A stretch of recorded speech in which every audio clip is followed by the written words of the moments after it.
I was working at a financial firm in New York City with a bunch of very smart people, and I had a brilliant boss I much admired. I went to my boss and told him I was going to start a company selling books on the internet.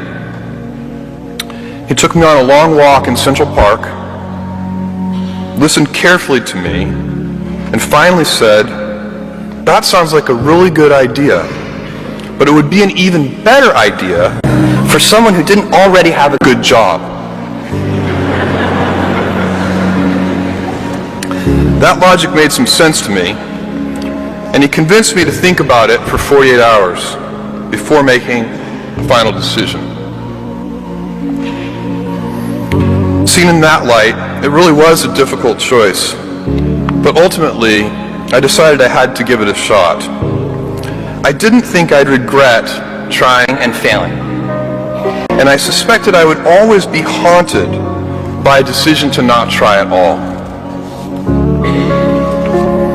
After much consideration, I took the less safe path to follow my passion, and I'm proud of that choice. Tomorrow, in a very real sense, your life, the life you author from scratch on your own, begins. How will you use your gifts? What choices will you make?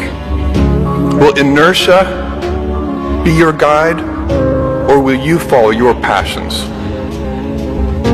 Will you follow dogma, or will you be original? Will you choose a life of ease, or a life of service and adventure?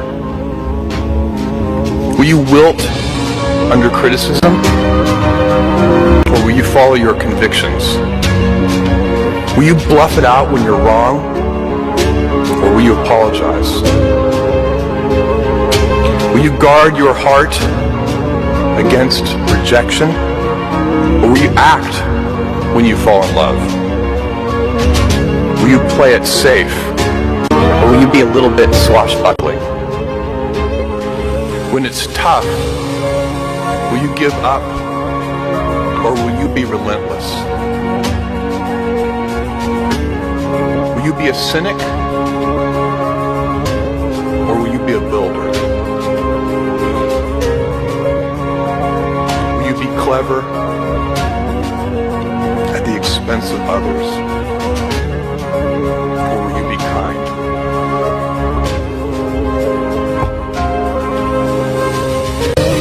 I will hazard a prediction.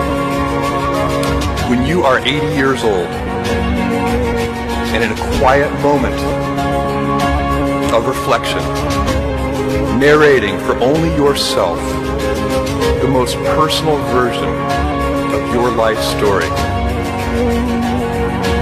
the telling that will be most compact and meaningful will be the series of choices you have made. In the end, we are our choices. Build yourself a great story. Thank you and good luck.